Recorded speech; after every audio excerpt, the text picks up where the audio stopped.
નમસ્કાર દર્શક મિત્રો, તમારું સ્વાગત છે ઓનલાઈન સોલ્યુશન ચેનલમાં. તો તમારે 12 પછી કોલેજની અંદર એટલે કે ગ્રેજ્યુએશનની અંદર એડમિશન લેવાનું થતું હોય, અથવા જેને ગ્રેજ્યુએશન પૂરું થઈ ગયું છે અને હવે એને પોસ્ટ ગ્રેજ્યુએશન એટલે કે માસ્ટર ડિગ્રીની અંદર એડમિશન લેવાનું થતું હોય, અથવા LLBની અંદર એડમિશન લેવાનું હોય, વગેરે કોર્સની અંદર તમારે એડમિશન લેવાનું થતું હોય, તો તમારે ફક્ત જીકાસની અંદર તે ઓનલાઈન ફોર્મ ભરવાનું થશે. અને જીકાસની અંદર ઓનલાઈન ફોર્મ ભરવા માટે તમારું આની અંદર એકાઉન્ટ હોવું જોઈએ. કોર્સ વાઇઝ અલગ અલગ આયા ગ્રેજ્યુએશન, પોસ્ટ ગ્રેજ્યુએશન, LLB વગેરે માટે તમારે અલગ અલગ એકાઉન્ટ બનાવવાનું થતું હોય છે. તો આજે આપણે વિડીયોની અંદર એ જાણકારી મેળવીશું કે જીકાસની અંદર તમારું એકાઉન્ટ એટલે કે બેઝિક રજિસ્ટ્રેશન છે કઈ રીતે કરવું, એટલે કે એકાઉન્ટ કઈ રીતે બનાવવું, આખો વિડીયો તમે જોઈ લેશો એટલે તમને બેઝિક રજિસ્ટ્રેશન કઈ રીતે કરવું એ ખ્યાલ આવી જશે. તો જો જીકાસની અંદર આપણું એકાઉન્ટ બનાવવા માટે સૌપ્રથમ તમારે ગૂગલમાં જીકાસ એટલું ટાઈપ કરીને એન્ટર કરી દેવાનું, એટલે પહેલી તો વેબસાઇટ આવી જશે, તમારે એની પર ક્લિક કરી દેવાની, એટલે આ રીતની વેબસાઇટ ઓપન થઈ જશે. અને વેબસાઇટ લિંક વિડીયો ડિસ્ક્રિપ્શનમાં પણ આપેલી છે. હવે તમારું એકાઉન્ટ બનાવવા માટે આ તમને એક ઓપ્શન જોવા મળશે, એડમિશન ફોર ન્યૂ સ્ટુડન્ટ, તો તમારે એનું પર ક્લિક કરી દેવાની, એટલે આ રીતનું પેજ ઓપન થઈ જશે. હવે આપણે આની અંદર કઈ રીતે માહિતી નાખવાની જોઈ લેવી. તો પેલું છે પ્રોગ્રામ ટાઈપ, તો તમે આની ઉપર ક્લિક કરશો તો તમને અલગ અલગ ઓપ્શન જોવા મળશે.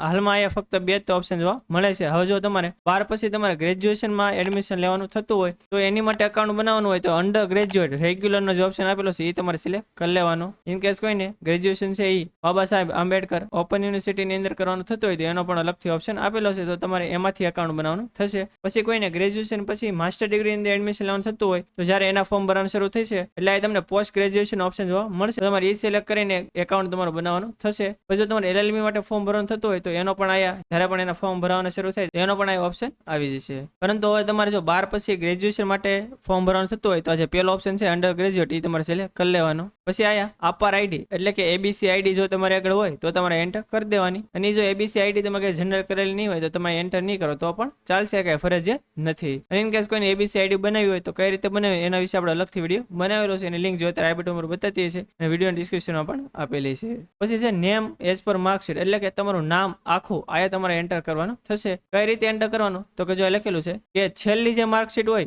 એ પ્રમાણે તમારે તમારું આખું નામ અહીંયા એન્ટર કરી દેવાનું. ટૂંકમાં માર્કશીટની અંદર જેવું તમારું નામ લખ્યું હોય કોપી પેસ્ટ તમારે એન્ટર કરી દેવાનું.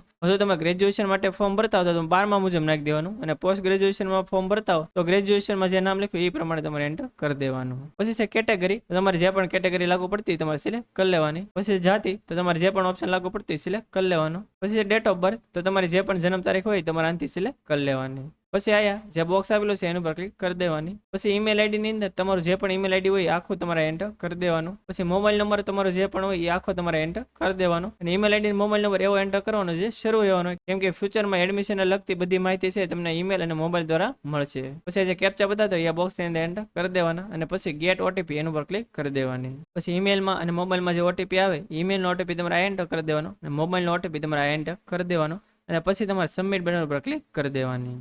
એટલે તમારું એકાઉન્ટ બની જશે. અને તમારો યુઝર આઈડી અને પાસવર્ડ છે એ તમે જે પણ મોબાઈલ નંબર નાખ્યો છે એની અંદર મેસેજ દ્વારા તમને મોકલી દેવામાં આવશે. હવે ફરીથી લોગિન કરવા માટે આવી રીતનું પેજ ઓપન થઈ જશે, અથવા ન ઓપન થાય તો હોમ પેજ ઉપર આવશો તો તમને સ્ટુડન્ટ લોગિન ઓપ્શન જોવા મળશે, તમે એના પર ક્લિક કરશો એટલે આ રીતનું પેજ ઓપન થઈ જશે.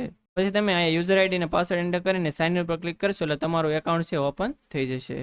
તો આ તે સંપૂર્ણ માહિતી કે જીકાસની અંદર તમારે ક્વિક રજિસ્ટ્રેશન કરવું હોય તો કઈ રીતે કરવું. હજી જો તમને કઈ ખ્યાલ ન હોય અથવા તમને કઈ મુશ્કેલ હોય તો તમે કોમેન્ટ બોક્સમાં જણાવી શકો છો, આપણે 100% આન્સર આપીશું. અને આ વિડીયો જો તમને સારો લાગ્યો તો વિડીયોને લાઈક કરી દેજો અને મેક્સિમમ લોકો સુધી શેર કરજો, જેથી બધા લોકોને આની વિશે માહિતી મળી રહે. અને આપણે ટેલિગ્રામ અને વોટ્સએપમાં પણ ચેનલ છે, એની અંદર જો તમે જોડેલા ન હો તો નીચે ડિસ્ક્રિપ્શનમાં લિંક આપેલી છે, એના પર ક્લિક કરીને તમે એમાં જોડાઈ શકો છો, જેથી આવી જ માહિતી તમને સમયસર મળી રહે. તો આજ માટે બસ એટલું જ. મળશું આપણે નેક્સ્ટ વિડીયોમાં. ત્યાં સુધી બધાને જય હિન્દ.